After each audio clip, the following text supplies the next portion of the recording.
Good morning to all of you. Today we are starting our chapter number 14, that is the biomolecule, and topic for today is the proteins. जैसे कि आपको पता है कि carbohydrate हम already कर चुके हैं.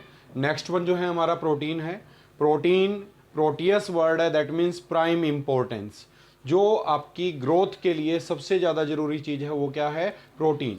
प्रोटीन का काम क्या होता है आपकी बॉडी में? रिपेयर और मेंटेनेंस का. कार्बोहाइड्रेट क्या करता है? It will provide us energy, लेकिन जो आपकी बॉडी में टूट फूट होती है उसकी रिपेयर कौन करता है? प्रोटीन. प्रोटीन एक्चुअली में होते क्या हैं? These are the high molecular mass complex biomolecule of amino acid present in the living cell. Actually में ये क्या होते हैं? हाई मॉलिक्यूलर मास जिनका होता है, और इनको मैक्रोमॉलिक्यूल भी बोल सकते हैं. एक पॉइंट इसमें आता है कि जिसमें मैक्सिमम कंफ्यूजन रहता है, उसका रीज़न आपको अभी आगे क्लियर होगा. प्रोटीन्स को हम पॉलीमर भी बोलते हैं. जैसे कि आपका चैप्टर था पॉलीमर, वो कट हो गया है, लेकिन यहाँ पर अगर हम पॉलीमर की बात करें तो पॉली मीन्स मैनी, मर मीन्स क्या होती है? Repeating unit. तो अगर हम पॉलीमर के बेसिस पर इसको देखते हैं तो प्रोटीन को क्या हम पॉलीमर की कैटेगरी में काउंट करेंगे या नहीं करेंगे, इस पर एक इंपॉर्टेंट क्वेश्चन आता है और उसका रीज़न आपको क्लियर करेंगे. सबसे पहले अगर हम मान के चलते हैं पॉलीमर, मैंने बोला पॉली मीन्स मैनी, मर मीन्स रिपीटिंग यूनिट, तो उसमें जो रिपीटिंग यूनिट होती है वो एक ही होती है, सेम होती है. जैसे पॉलीइथीन, तो पॉलीथीन जिसको हम क्या बोलते हैं? पॉली मीन्स मैनी, इथीन की यूनिट को जोड़ दें तो बन जाएगा पॉलीथीन. ऐसे ही आपने सुना होगा पीवीसी पाइप्स आते हैं, तो पीवीसी मीन्स पॉलीविनाइल क्लोराइड, तो उसमें विनाइल क्लोराइड की जो यूनिट है वो रिपीट होती रहती है, इसीलिए इसको क्या बोलते हैं? पीवीसी. लेकिन अगर हम पॉलीमर में देखते हैं तो प्रोटीन को काउंट करेंगे या नहीं करेंगे, तो इसका भी एक रीज़न आप अगर यहाँ पर देखते हैं तो प्रोटीन एक्चुअली में क्या होते हैं? प्रोटीन का जो बेसिक यूनिट है जिससे वो मिलके बना है वो एक्चुअली में एमिनो एसिड होते हैं. कौन से amino acid? Alpha amino acid. जैसे कार्बोहाइड्रेट की जो बेसिक यूनिट है वो क्या है? ग्लूकोज है. तो ग्लूकोज की यूनिट्स मिलके क्या बनाती हैं? कार्बोहाइड्रेट बनाती हैं. तो इस पर बेस्ड क्वेश्चन आते थे जो आपके एक्चुअली में कट हो गए हैं, डाइसैक्राइड, पॉलीसैक्राइड, अगर जो आपको बताया था वैसे तो. और अगर हम यहाँ पर देखते हैं तो जो डाइसैक्राइड है उसको डाइसैक्राइड क्यों कहा? क्योंकि on hydrolysis it releases 2 unit. ओली को हमने 2 से 10 बताया था, और मोर देन 10 होते थे तो क्या बोलते थे? पॉलीसैक्राइड. तो जैसे कि अगर हम यहाँ पर देखें, प्रोटीन का हाइड्रोलिसिस करने पर पेप्टाइड्स बनते हैं, पेप्टाइड का हाइड्रोलिसिस करने पर अल्फा एमिनो एसिड. तो इसका मतलब अल्फा एमिनो एसिड कंबाइन होकर पेप्टाइड्स बनाते हैं, पेप्टाइड कंबाइन होकर पॉलीपेप्टाइड बनाते हैं, और पॉलीपेप्टाइड्स कंबाइन होकर क्या बनाते हैं? प्रोटीन्स बनाते हैं. तो इसमें प्रोटीन आपको क्लियर हो गया. प्रोटीन का जो बेसिक यूनिट है वो क्या है? That is alpha amino acid. अब जो अमीनो एसिड है इसको अमीनो एसिड क्यों कहा? सबसे पहले अगर हम बात करें तो इसमें 2 ग्रुप हैं, one is the amine and other one is the carboxylic acid. तो इसी में एक ही मॉलिक्यूल में 2 ग्रुप होते हैं, one is the amine group and other one is the carboxylic acid group. और ये जो आर है यहाँ पर डिफरेंट आर को हम यहाँ पर वैल्यू को पुट कर सकते हैं. एच आपको पता है हाइड्रोजन है, तो ये आर डिसाइड करता है. तो अगर हम नेचर में देखते हैं तो there are the 20 amino acids. कितने अमीनो एसिड हैं? 20 नेचुरली अकरिंग अमीनो एसिड्स हैं, जिसमें से 10 असेंशियल हैं और 10 नॉन असेंशियल हैं. अब ये असेंशियल और नॉन असेंशियल क्या होता है इस पे भी पूछ लेते हैं. What do you mean by essential amino acid and what do you mean by non essential amino acid? Those amino acids which can be synthesised in our body, जो हमारी बॉडी खुद बना सकती है, उनको बोलेंगे नॉन असेंशियल अमीनो एसिड. और जो हमारी बॉडी नहीं बनाएगी वो हमें क्या करना पड़ेगा? बाहर से लेने पड़ेंगे. कहाँ से लेंगे? प्लांट और एनिमल से. तो उस प्रोटीन या उस अमीनो एसिड को हम क्या कहेंगे? Essential amino acid. तो असेंशियल कौन से हो गए? तो यहाँ पर आप नोट करेंगे 10 असेंशियल हैं टोटल 20 में से, और 10 नॉन असेंशियल हैं. तो ये असेंशियल वो हैं जो हमें क्या करना पड़ेगा? बाहर से लेने पड़ेंगे, क्योंकि हमारी बॉडी इनको नहीं बना सकती, हमारी बॉडी में सिंथेसाइज नहीं होते हैं. जबकि ये क्या है? नॉन असेंशियल है, इनको हमारी बॉडी बना सकती है, हमारी बॉडी में प्रेजेंट होते हैं. अब ये आर डिसाइड करेगा कि कौन कौन से बनेंगे, उनके नाम क्या हैं, फिर उनकी कैटेगरी क्या है. जो अमीनो एसिड है उनको हम 3 कैटेगरीज में लेने वाले हैं depending on the value of the R. अगर आर को यहाँ पर हम एच पुट कर दें तो जो हमारा अमीनो एसिड बनेगा दैट इज ग्लाइसिन. अगर हम इसको CH3 पुट कर दें दैट इज कॉल्ड एलेनाइन. तो ऐसे हमारे ग्रुप्स होंगे बहुत सारे, जिसमें आर की वैल्यू हम पुट कर ऐसे करके 20 अमीनो एसिड बनाएंगे, जिसमें से अगर हम यहाँ देखें कुछ न्यूट्रल हैं, कुछ एसिडिक हैं, कुछ बेसिक हैं. जिस पे स्टार लगा हुआ है, स्टार मीन्स असेंशियल है. इसका मतलब ये हमारी बॉडी नहीं बना सकती है, इसीलिए हमें इनको बाहर से लेना पड़ेगा। तो इसमें देखें glycine, alanine, valine, leucine, isoleucine, phenylalanine, methionine, tryptophan, proline, serine. इसके अलावा अगर ये सारे जो देखें तो सिस्टाइन, एस्पर्गनाइन, ग्लूटामाइन, थेरोनाइन, ट्रायोसाइन। अगर हम इसको देखें तो ये हमारे सारे न्यूट्रल हैं। इसमें से 1 2 3 4 5 6 7 जो 7 है वो क्या है, असेंशियल है, बाकी के नॉन असेंशियल है। क्यों? क्योंकि वो हमारी बॉडी बना रही है। अब इसमें जो आपको चीज़ नोट करनी है, अगर मैं यहाँ पर इस R की बजाय H लगा दूँ, तो जैसे कि आपको याद होगा ऑप्टिकल एक्टिविटी के लिए जो नेसेसरी कंडीशन होती थी वो क्या होना चाहिए, chiral carbon. Chiral means which having the 4 different group attach to it. अगर मैं इसको देखूं तो यहां पर ये 2 H आ जाते हैं जो सेम है। तो इसमें आपका क्वेश्चन बनता है कि जितने भी अमीनो एसिड हैं, टोटल 20 हैं, उनमें से कौन सा अमीनो एसिड ऑप्टिकली इनएक्टिव है। तो उसका रीजन रहेगा कि ये 2 H आ जाते हैं, अगर ग्रुप सेम होता है तो that will become optically inactive. तो ऑप्टिकली क्या बन जाएगा, इनएक्टिव। तो इसका मतलब glycine is the single amino acid which is optically inactive. लेकिन बाकी सभी में हम क्या करेंगे, ऑप्टिकली एक्टिव। क्यों है? क्योंकि बाकी ग्रुप डिफरेंट आने वाले हैं। ये जो R हमने यहां पर लिया था, ये R की वैल्यू डिसाइड करती है। इन केस ऑफ ग्लाइसिन इसकी वैल्यू H पुट करेंगे और H पुट करेंगे तो ये क्या बनेगा, दैट इज ऑप्टिकली इनएक्टिव। बाकी के 20 अमीनो एसिड क्या हैं, 20 में से 1 को छोड़ दे तो बाकी 19 ऑप्टिकली एक्टिव हैं। और एसिडिक अमीनो एसिड कौन से हैं, बेसिक अमीनो एसिड कौन से हैं, अगर आप बुक में देखेंगे स्ट्रक्चर आपको मिल जाएगा, लेकिन स्ट्रक्चर आपको लर्न नहीं करना है, सिर्फ पता होना चाहिए कि जो एसिडिक अमीनो एसिड है उसके अंदर एसिडिक ग्रुप ज़्यादा होंगे और बेसिक कम होंगे। फॉर एग्जांपल ये R हम ऐसा लगाते हैं जिसमें एक एसिडिक ग्रुप भी प्रेजेंट है, तो उस केस में यहाँ पर 2 एसिडिक ग्रुप हो जाएंगे, तो एसिडिक कैरेक्टर ज़्यादा दिखाएगा। Such amino acid is called acidic amino acid.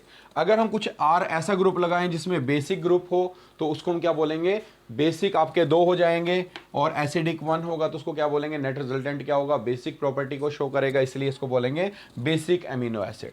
तो अगर हम एसिडिक में देखें तो एस्पर्टिक एसिड, ग्लूटामिक एसिड, और बेसिक में देखें lysine, arginine, histidine, these are the essential amino acid. जो बेसिक है वो तीनों के तीनों क्या हैं, असेंशियल एमिनो एसिड है।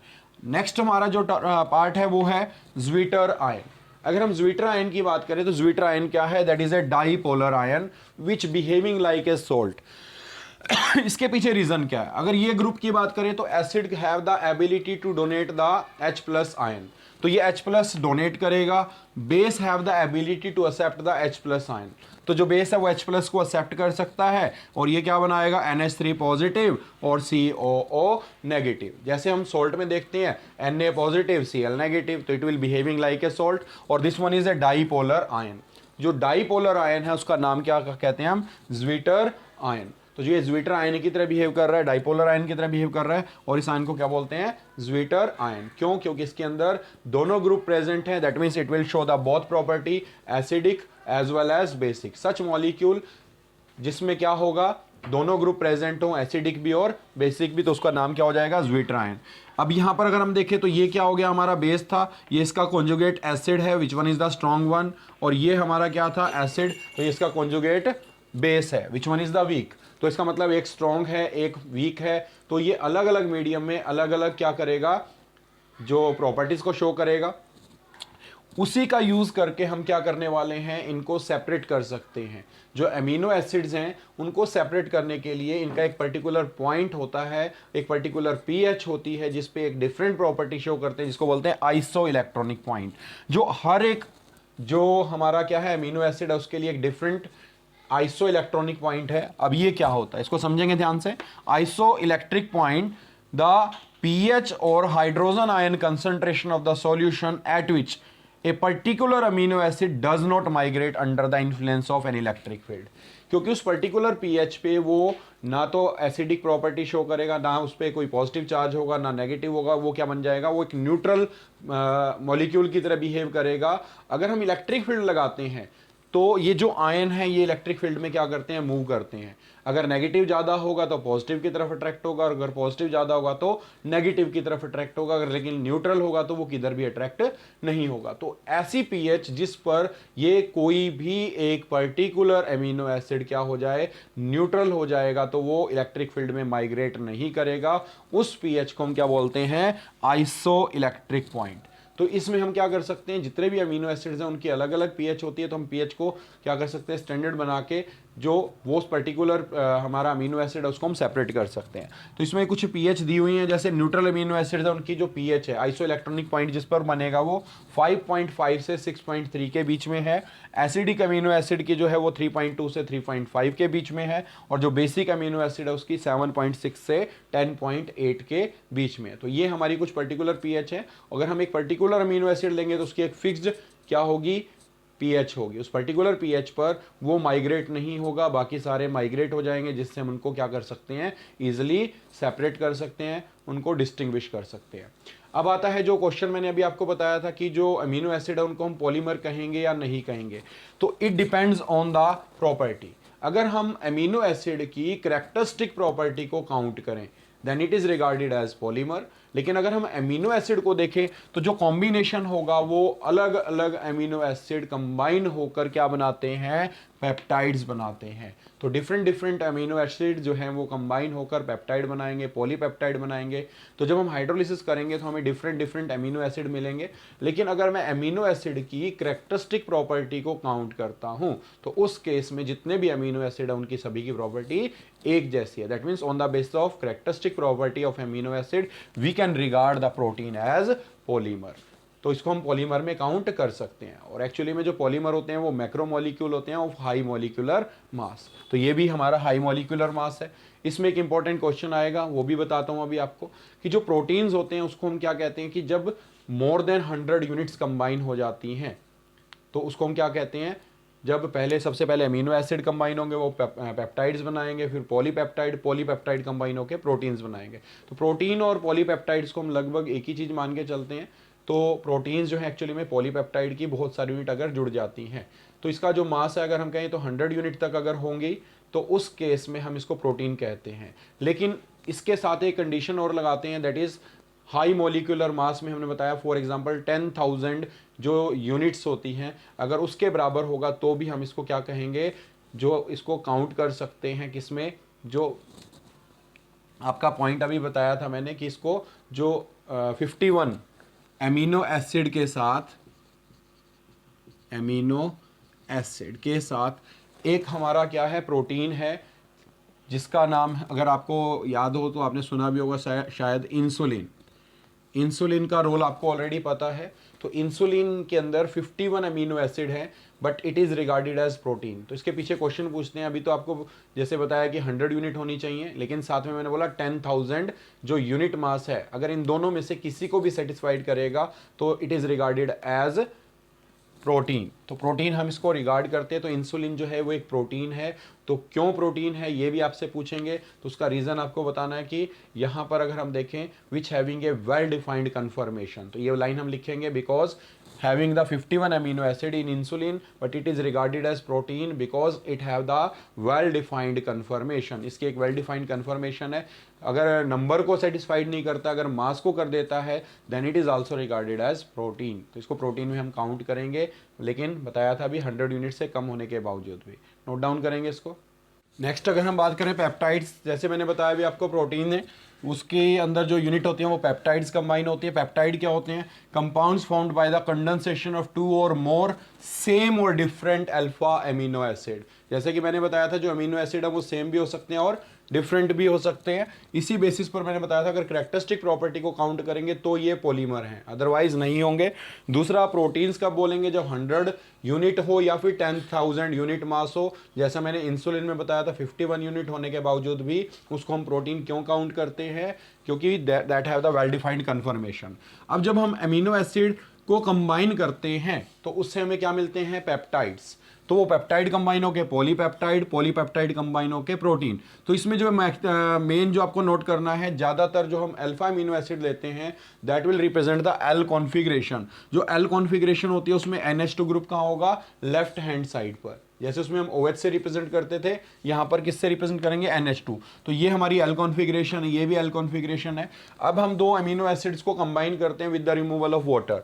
तो वाटर कैसे रिमूव होगा, यहां से H, यहां से OH। तो ये जो आपका ग्रुप तैयार होगा, इस लिंकेज को बोलते हैं पेप्टाइड लिंकेज। कौन सी लिंकेज, पेप्टाइड। जो ये हमें लिंकेज नजर आ रही है, इस लिंकेज को बोलेंगे पेप्टाइड लिंकेज, या इसको हम एमाइड लिंकेज भी बोलते हैं, क्योंकि ये एमाइड ग्रुप बनता है, इसलिए इसको अमाइड लिंकेज या फिर पेप्टाइड लिंकेज। अब इसमें जो नेमिंग का रूल है उसको समझना है ध्यान से। तो इसमें जो दो हमारे कौन से अमीनो एसिड कंबाइन होते हैं, first one is glycine and second one is alanine. जैसे बताया था, ग्लाइसिन में यहाँ H है और यहाँ पर क्या है, CH3 एलेनाइन के अंदर। तो ये दोनों कंबाइन होंगे और क्या बनाएंगे, अमाइड लिंकेज। अब इसका नेम क्या होगा, जो फर्स्ट वाला है उसमें YL लगा देंगे, जैसे ग्लाइसिल और ये एलेनाइन। जैसे आप अल्काइल हैलाइड में नेमिंग करते थे, जैसे अल्काइल, तो फर्स्ट में अल्काइल वर्ड यूज करा, तो इसमें ग्लाइसिल वर्ड यूज होगा, YL लगा देना, ग्लाइसिल, और पीछे वाला एज इट इज रहेगा। और इसमें हम 3 लेटर जो है एब्रीवेशन भी यूज कर सकते हैं, जैसे फर्स्ट GLY और उसके बाद ALA, तो इसको हम ऐसे भी रिप्रेजेंट कर सकते हैं। अगर हम यहाँ पर इसको बोलते हैं तो this is called dipeptide. Di means जहां पर 2 यूनिट रिलीज करेगा तो क्या बोलेंगे, डाईपेप्टाइड। और अगर 3 यूनिट होंगी तो ट्राईपेप्टाइड। अगर 2 से लेकर 10 यूनिट है तो क्या बोलेंगे, ओलिगोपेप्टाइड। और मोर देन 10 यूनिट होंगी तो बोलेंगे पॉलीपेप्टाइड। तो यहां पर अगर हम देखें तो ये क्या यूनिट है, 3 यूनिट्स हैं जो कंबाइन करने से बनी है, ग्लाइसिन, एलेनाइन, सेरेनाइन। उनको कंबाइन करने के बाद यहां पर आप दो क्या देखेंगे, पेप्टाइड लिंकेज देखेंगे, 2 पेप्टाइड लिंकेज हैं। तो ये फर्स्ट हमारा अमीनो एसिड है, ये सेकंड अमीनो एसिड, और ये थर्ड अमीनो एसिड है जो पेप्टाइड बॉन्ड के थ्रू कंबाइन है। अगर मैं इसका हाइड्रोलिसिस करूंगा तो यहाँ पर 3 अमीनो एसिड मिलेंगे, that's why this is called tripeptide.